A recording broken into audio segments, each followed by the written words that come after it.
Island বা দ্বীপগুলোকে পৃথিবীর আর সবকিছু থেকে সাধারণত একটু ভিন্ন চোখেই দেখা হয়। ছোটবেলায় রহস্যময় দ্বীপ নিয়ে অ্যাডভেঞ্চারাস সব গল্পগুলো পড়তে পড়তে সবার মাঝে কম বেশি অন্যরকম ভালোবাসার জন্ম নিয়েছে। জীবনে একবার হলেও যেন কোনো নির্জন সুন্দর দ্বীপে গিয়ে রাত কাটিয়ে আসা চাই। কিন্তু সব দ্বীপই যে সুন্দর হবে এমন কোনো কথা নেই। পৃথিবীতে এমন কিছু দ্বীপ রয়েছে যেগুলোতে যাওয়া মানে মৃত্যুকে আমন্ত্রণ জানানো। তবে এর মধ্যে আবার এমন কিছু দ্বীপ রয়েছে যেগুলোতে মানুষ যেতে পারবে ঠিকই, তবে বেশিরভাগ মানুষের জন্য তা নিরাপদ নয়। চলুন জেনে নেওয়া যাক এরকমই রহস্যময় 8টি দ্বীপের কথা, যেখানে মানুষের কোনো শাসন চলে না।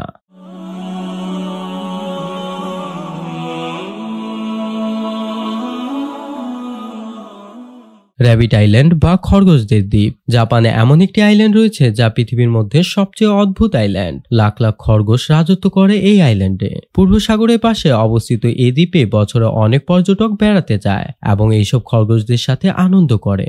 সেখানে রাস্তায় জঙ্গলে পথে থাকা খরগোশগুলো দৌড়ে চলে আসে এবং তাদের ঘিরে ধরে। প্রচলিত আছে দ্বিতীয় বিশ্বযুদ্ধে জাপান এই দ্বীপে 6000 টনেরও বেশি বিষাক্ত গ্যাস তৈরি করেছিল। পরবর্তীকালে এই বিষাক্ত গ্যাসের প্রভাব যাচাই করার জন্য সেখানে অনেক পরিমাণে খরগোশ ছাড়া হয় এবং তখন থেকেই সেখানে তাদের রাজত্ব চলে আসছে।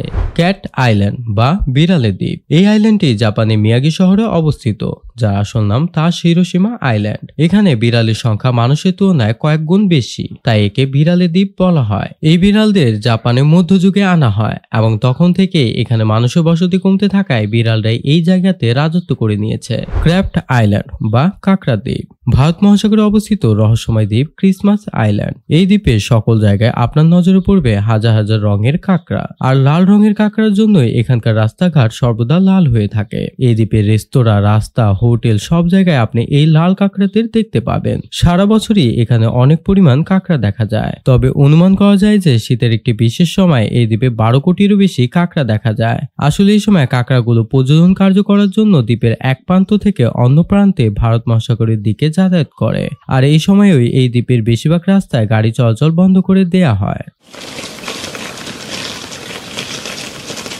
স্নেক আইল্যান্ড বা সাপের দ্বীপ। সত্যি কি এমন রহস্যময় দ্বীপ থাকা সম্ভব যেখানে কেবল বিষধর সাপদের বাসস্থান? হ্যাঁ, এরকমই একটি দ্বীপ রয়েছে ব্রাজিলে, যাকে স্নেক আইল্যান্ড বলা হয়। এখানে সাপের সংখ্যা এত বেশি যে প্রতি স্কোয়ার মিটারে 5টিরও বেশি সাপ দেখা যায়। এই দ্বীপে গোল্ডেন লান্সেট ভাইপার নামের এক প্রজাতির সাপ দেখা যায়, আর এই সাপটি বিশ্বের সবচেয়ে বিষধর সাপদের মধ্যে একটি। এই সাপ কামড়ালে মানুষ 10 থেকে 15 মিনিটের মধ্যেই মারা যায়। ব্রাজিলে যে পরিমাণ মানুষ সাপের কামড়ে মারা যায় তার মধ্যে 90% মারা যায় এই সাপের কামড়ে। বর্তমানে ব্রাজিল সরকার এই দ্বীপে যাওয়ার উপর নিষেধাজ্ঞা জারি করেছে। ক্রোকোডাইল আইল্যান্ড বা কুমিরের দ্বীপ। বার্মার নিকটে অবস্থিত এই আইল্যান্ডের আসল নাম হচ্ছে রামলে আইল্যান্ড। এখানকার কুমিররা এত বেশি মানুষের ক্ষতি সাধন করেছে যে এর জন্য এই দ্বীপটি গিনিস বুক অফ ওয়ার্ল্ড রেকর্ডে নাম লিখিয়েছে। এই দ্বীপে নোনা জলে অনেক ঝিল রয়েছে, আর এইসব ঝিলেই তাদের বসবাস। দ্বিতীয় বিশ্বযুদ্ধের সময় 1000 জাপানি সৈন্য এখানে আসেন বসবাসের জন্য, কিন্তু তাদের বেশিরভাগ সৈন্যই মারা যায় এই ভয়ঙ্কর কুমিরদের আক্রমণে, এবং বলা হয় তাদের মধ্যে কেবল 20 জনই এই রহস্যময় দ্বীপ থেকে ফিরে এসেছে। Komodo island. ইন্দোনেশিয়ার অন্তর্গত এই কোমোডো আইল্যান্ড, এটি এইটি সমুদ্রে অবস্থিত। এই দ্বীপে বাস করছে কোমোডো ড্রাগন নামের হাজার হাজার বিশালাকার গিরগিটি। তাদের রাজত্ব চলে এখানে।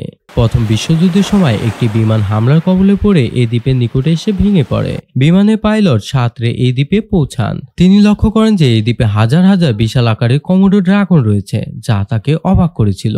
সেবল আইল্যান্ড বা বন্য ঘোড়ার দ্বীপ। দ্বীপটার নাম সেবল দ্বীপ, যা নোভা স্কটিয়া থেকে 100 মাইল দূরে অবস্থিত। এই রহস্যময় দ্বীপটি লাখ লাখ বন্য ঘোড়া বা জঙ্গলি ঘোড়াদের আবাসস্থল বলে জানা যায়। 2013 সালে 12 জুনে কানাডা সরকার এই দ্বীপটাকে ন্যাশনাল পার্ক বলে ঘোষণা দেয়। তারপর থেকে এখানে বিশ্বের বিভিন্ন স্থান থেকে পর্যটকরা বেড়াতে আসেন। সেল আইল্যান্ড বা ঝিনুকের দ্বীপ। পশ্চিম আফ্রিকার দেশ সেনেগালের একটি দ্বীপকে ভ্রমণপ্রিয় মানুষেরা ঝিনুকের দ্বীপ বলে ডাকে। প্রতিদিন, প্রতিবেলা, প্রতিটা মুহূর্তেই এই দ্বীপে এসে জড়ো হয় কোটি কোটি ঝিনুক। অদ্ভুত বিষয় হচ্ছে আপনি এই দ্বীপের যেদিকেই তাকান সেদিকেই শুধু ঝিনুক আর ঝিনুক দেখতে পাবেন। এখানকার রাস্তা ঝিনুক দিয়ে তৈরি, দোকানপাট সাজাতেও ঝিনুকের ব্যবহার করা হয়, এমনকি মানুষ মারা গেলেও কবরও এই ঝিনুক দিয়েই দেয়া হয়। চোখের সামনে এত হাজার হাজার ঝিনুক ভাবতেই বেশ ভালো লাগে। সুযোগ পেলে এই দ্বীপে অবশ্যই ঘুরে আসা উচিত। পৃথিবীর আনাচে কানাচে ছড়িয়ে থাকা এই অদ্ভুত দ্বীপগুলো প্রমাণ করে প্রকৃতি কতটা বৈচিত্র্যময় এবং রহস্যে ভরা। আপনার মনে কোন দ্বীপটি সবচেয়ে বেশি কৌতূহল জাগিয়েছে কমেন্টে জানাতে ভুলবেন না। ভিডিওটি ভালো লাগলে চ্যানেলটিকে সাবস্ক্রাইব করে রহস্য চক্রের সঙ্গেই থাকুন। রহস্য জগতে আমরা আবার ফিরে আসবো নতুন কোনো অজানা কাহিনী নিয়ে। ধন্যবাদ।